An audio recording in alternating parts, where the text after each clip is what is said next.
بسم اللہ الرحمن الرحیم اور السلام علیکم۔ پاک لاء گائیڈ کے چینل پر خوش آمدید۔ اس چینل پہ نہ صرف قانون کی بنیادی تعلیم کو اجاگر کیا جاتا ہے، بلکہ معاشرے میں احساس کمتری میں مبتلا لوگ یا وہ لوگ جو اپنے حقوق کے لیے کھڑے نہیں ہو سکتے، ان کے لیے بھی کھڑا ہوا جاتا ہے، اور یہ بتایا جاتا ہے کہ کیسے ان لوگوں کے حقوق کو تحفظ دیا جا سکتا ہے اور کیسے ان کے حقوق کے لیے کام کیا جا سکتا ہے۔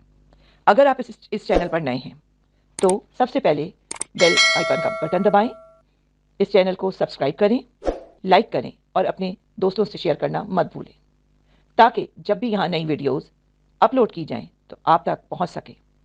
Fastest and easiest way to learn and understand not only law but social system of Pakistan. تو آئیے آج ہم بات کرتے ہیں ایک اور نئے ٹاپک پر۔ Copyrights. کاپی رائٹس دانشورانہ املاک کے تحفظ کی ایک قسم ہے جو اس کے مالک کو فراہم کرتی ہے۔ ان کے کاموں کو ایک مقررہ مدت کے لیے دوبارہ پیش کرنے کا خصوصی حق کاپی رائٹس خودکار ہیں، اور اس لمحے کو شروع کریں جب کام تخلیق ہو اور ٹھوس شکل میں موجود ہو، وہ اکثر اس پر لاگو ہوتے ہیں۔ ادبی کام جیسے شاعری، ناول، تقریریں اور گانے، کمپیوٹر کوڈ، ڈرامے، فلمیں اور ٹی وی شوز، عمارتوں پر تصویریں، مجسمے اور فن تعمیر۔ جدید کاپی رائٹ کا دورانیہ دائرہ اختیار اور تخلیق کردہ کام کے نمونے کی قسم کے درمیان مختلف ہوتا ہے۔ تخلیق کردہ کام کے لیے کاپی رائٹ کی اصطلاح مصنف کی زندگی بھر کے علاوہ مزید 70 سال تک رہتی ہے۔ یہ عارضی کاپی رائٹ تحفظ کی طرف فراہم کردہ اجارہ داری مصنف کو اس قابل بناتی ہے کہ وہ اپنے کام سے فائدہ اٹھا سکیں، اس سے پہلے کہ دوسرے اسے کاپی کر لیں۔ ایک بار جب اصطلاح ختم ہو جاتی ہے تاہم کاپی رائٹس عوامی ڈومین میں داخل ہو جاتے ہیں۔ کاپی رائٹ کی ملکیت اس کے مصنفین کو فراہم کرتی ہے۔ اصل کام کی بنیاد پر مشق کام تیار کرنے کا حق، عوام میں کاپیاں بذریعہ فروخت یا منتقلی کی دوسری شکل جیسے کرائے یا قرضے یا تقسیم کرنے کا حق، عوامی طور پر کام انجام دینے کا حق، عوام کو عوامی طور پر ظاہر کرنے کا حق اور ڈیجیٹل آڈیو ٹرانسمیشن کے ذریعے عوامی طور پر آواز کی ریکارڈنگ کرنے کا حق۔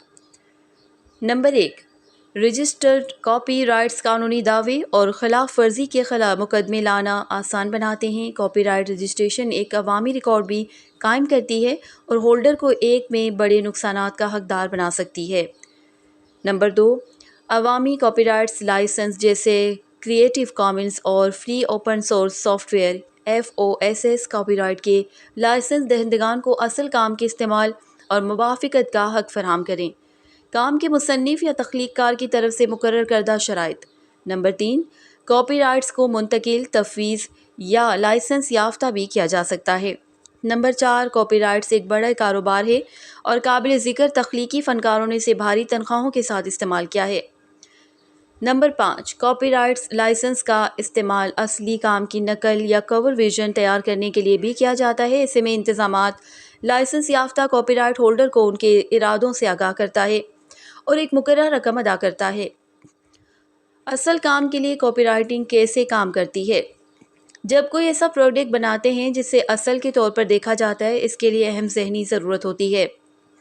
تخلیق کرنے کی سرگرمی، یہ مصنوعات ایک دانشورانہ ملکیت بن جاتی ہے جس سے محفوظ ہونا ضروری ہے۔ غیر مجاز نقل کاپی رائٹ قانون کے تحت کسی کام کو اصل سمجھا جاتا ہے اگر مصنف نے اسے آزاد سے تخلیق کیا ہو۔ نقل سے خالی سوچنا، اس قسم کے کام کو اوریجنل ورک آف آتھرشپ OWA کہا جاتا ہے۔ تصنیف کے اصل کام کے لیے کوئی بھی شخص خود بخود اس کام کا کاپی رائٹ رکھتا ہے۔ کسی اور کو اس سے استعمال کرنے یا نقل کرنے سے روکنا۔ تمام قسم کے کاپی رائٹ نہیں ہو سکتے۔ کاپی رائٹ خیالات، دریافتوں کے حفاظت بھی نہیں کرتا۔ تصورات یا نظریات، برانڈ کے نام، لوگو، نعرے، ڈومین کے نام اور عنوانات بھی نہیں ہو سکتے۔ کاپی رائٹ قانون کے تحت مضبوط، محفوظ کاپی رائٹ کے لیے کسی اصل کام کے لیے اس کا ٹھوس ہونا ضروری ہے۔ اس کا مطلب یہ ہے کہ کسی بھی تقریر، دریافتوں، موسیقی کے اسکورز یا خیالات کو لکھنا ہوگا۔ کاپی رائٹ کے ذریعے محفوظ ہونے کے لیے جسمانی شکل میں کسی کام سے مواد استعمال کرنا اس کے ذریعے محفوظ ہے۔ کاپی رائٹ رکھنے والوں کو اپنے کاموں کو زیادہ تر استعمال کو کنٹرول کرنے کا حق ہے۔ کچھ حالات میں یہ ہیں: کاپی رائٹ سے محفوظ کام کو ان کی کاپی رائٹ کی خلاف ورزی کیے بغیر استعمال کرنا ممکن ہے۔ آپ نے کاپی رائٹ ہولڈر سے چیک کیا ہے جس نے آپ کو مواد استعمال کرنے کی اجازت دی ہے، یہ ایک اچھا خیال ہے۔ ان سے تحریری اجازت حاصل کریں۔ مثال کے طور پر لائسنس کے معاہدے کی صورت میں کچھ کاپی رائٹ رکھنے والے اپنے کام دوسروں کو بغیر معاوضے کے دوبارہ استعمال کے لیے دستیاب کراتے ہیں۔ کچھ کے ساتھ ضروریات: کچھ صورتوں میں آپ کسی ایسے کام کا مواد استعمال کر سکتے ہیں جو کاپی رائٹ کے ذریعے محفوظ ہو بغیر حاصل کیے۔ کاپی رائٹ ہولڈر سے اجازت: اس کی وجہ یہ ہے کہ کاپی رائٹ شدہ کاموں کے کچھ استعمال پر غور کیا جاتا ہے۔ منصفانہ استعمال یا کاپی رائٹ قانون جیسے منصفانہ لین دین کی حد یا استثناء کے اندر آ سکتا ہے۔ اگر آپ نہیں ہیں، اس بات کو یقینی بنائیں کہ آیا آپ جس استعمال پر غور کر رہے ہیں وہ اجازت کے بغیر قانونی ہے۔ آپ کسی وکیل سے مشورہ کر سکتے ہیں۔ منصفانہ استعمال کا نظریہ: بہت سے ممالک میں کاپی رائٹ سے محفوظ کاموں کی کچھ استعمال کاپی رائٹ کے مالک کی خلاف ورزی نہیں کرتے۔ حقوق: مثال کے طور پر ریاستہائے متحدہ میں کاپی رائٹ کے حقوق منصفانہ استعمال کے نظریے سے محدود ہیں، جس کے تحت تنقید، تبصرے، خبروں کے لیے کاپی رائٹ مواد کے کچھ استعمال، لیکن ان تک محدود نہیں۔ رپورٹنگ، تدریس، اسکالرشپ یا تحقیق کو منصفانہ سمجھا جا سکتا ہے۔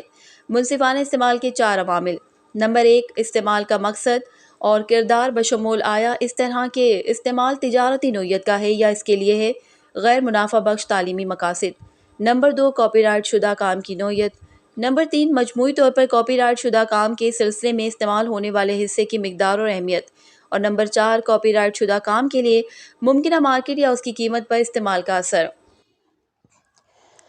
کاپی رائٹ رجسٹریشن کے لیے اقدامات: اپولیون فلنگ، امتحان پٹیشن میں صرف ووک ایاکا کاپی رائٹ کیٹیلیفک کی طرف سے رجسٹرار۔ کاپی رائٹ بمقابلہ ٹریڈ مارکس اور پیٹنٹ: اگرچہ کاپی رائٹ کا قانون سب پر محیط نہیں ہے، دوسرے قوانین جیسے پیٹنٹ اور ٹریڈ مارک قوانین اضافی پابندیاں عائد کر سکتے ہیں۔ اگرچہ کاپی رائٹس، ٹریڈ مارک اور پیٹنٹ کثرت سے ہوتے ہیں، ایک دوسرے کے ساتھ استعمال کیا جاتا ہے، وہ دانشورانہ املاک کے تحفظ کی مختلف شکلیں پیش کرتے ہیں۔ ٹریڈ مارک کے قوانین ایسے مواد کی حفاظت کرتے ہیں جو کسی فرد یا کارپوریشن کے کام کو ممتاز کرنے کے لیے استعمال ہوتا ہے۔ کسی اور ہستی سے ان مواد میں استعمال الفاظ، جملے یا علامتیں شامل ہیں، جیسے لوگو، نعرے اور برانڈ کے نام، جن کا کاپی رائٹ قوانین میں احاطہ نہیں کیا جاتا۔ پیٹنٹ ایک محدود مدت کے لیے ایجادات کا احاطہ کرتے ہیں۔ پیٹنٹ شدہ مواد میں ایسے مصنوعات شامل ہیں: صنعتی عمل، مشینیں اور کیمیائی پوزیشن کے طور پر معاہدے، استثناء اور حدود۔ یہ جاننا ضروری ہے کہ ہم سب کاپی رائٹ استعمال کرنے والے بھی ہیں۔ جب ہم کتابیں پڑھتے ہیں، فلمیں دیکھتے ہیں، سنتے ہیں، موسیقی یا ویڈیو گیمز یا سافٹ ویئر استعمال کریں، ہم کاپی رائٹ سے محفوظ کام استعمال کر رہے ہیں۔ لہٰذا اگر آپ کسی کام کے مالک نہیں ہیں، تب بھی آپ اسے استعمال کرنے کے قابل ہو سکتے ہیں، خریدنے یا لائسنس دینے کے علاوہ۔ کام یا کام کو استعمال کرنے کی اجازت لینے کا کوئی دوسرا طریقہ: آپ کاپی رائٹ میں سے ایک بھی استعمال کر سکتے ہیں۔ ایکٹ کی مستثنیات اور حدود یا عوامی ڈومین میں کاموں پر انحصار کریں۔ کاپی رائٹ ایکٹ کی مستثنیات اور حدود میں منصفانہ استعمال شامل ہے۔ فرسٹ سیل کا نظریہ: لائبریریوں اور آرکیوز کے ذریعے کچھ پرفارمنسز اور display, broadcast programming, transmissions بذریعہ کیبل اور سیٹلائٹ۔ چند نام: آپ وہ کام بھی استعمال کر سکتے ہیں جو عوامی ڈومین میں ہے۔ عوامی ڈومین میں کام وہ ہیں جو کبھی نہیں ہوتے ہیں۔ کاپی رائٹ کے ذریعے محفوظ جیسے حقائق یا دریافتیں، یا ایسے کام جن کے تحفظ کی مدت یا تو ختم ہو چکی ہے کیونکہ اس کی میعاد ختم ہو گئی یا مالک نے پہلے سے مطلوبہ فارمیلٹی کو پورا نہیں کیا۔ کاپی رائٹ پر کیس کے قوانین: میکلن کمپنی بمقابلہ کنگ، تعلیمی حوالے سے منصفانہ استعمال کے حدود۔ سیاق و سباق اور خلاصہ: ڈیوڈس بمقابلہ ریاستہائے متحدہ، ایک کیس میں جس میں لاس میں لیڈی لبرٹی کے مجسمے کی تصویر شامل ہے، ویگاس جیسے امریکی ڈاک ٹکٹوں پر اس غلط خیال کے تحت دوبارہ چھاپ دیا گیا تھا کہ تصویر نیویارک میں اصل مجسمے کی تھی۔ U S court of federal claims نے اس کے حق میں فیصلہ سنایا۔ 3.5 ملین کے علاوہ سود کی رقم میں مجسمہ ساز یو ایس پی ایس نے استدلال کیا کہ نقل مجسمہ ہے، نیویارک ہاربر میں اصل سے بہت مشابہت رکھتا ہے اور حکومت کے استعمال میں کچھ بھی کاپی نہیں کیا گیا، اور منصفانہ استعمال کے دفاع پر بھی زور دیا، لیکن عدالت نے کہا کہ مسٹر ڈیوڈسن کا کام اصلی تھا اور پوسٹل سروس کے اس استعمال کی قانونی ذریعہ اجازت نہیں تھی۔ 3 گورنمنٹ بمقابلہ بریٹ بارٹ، ایک کیس کسی تصاویر، یہاں نیو انگلینڈ پیٹریاٹس کی تصویر کوارٹر بیک ٹام بریڈی ایک ویب سائٹ پر دکھایا گیا لیکن دوسری ویب سائٹ کے سرور پر محفوظ ہے۔ اوریکل مقابلہ گوگل، اینڈرائیڈ پلیٹ فارم میں گوگل کے اوریکل جاوا اے پی آئی سے استعمال سے متعلق معاملہ۔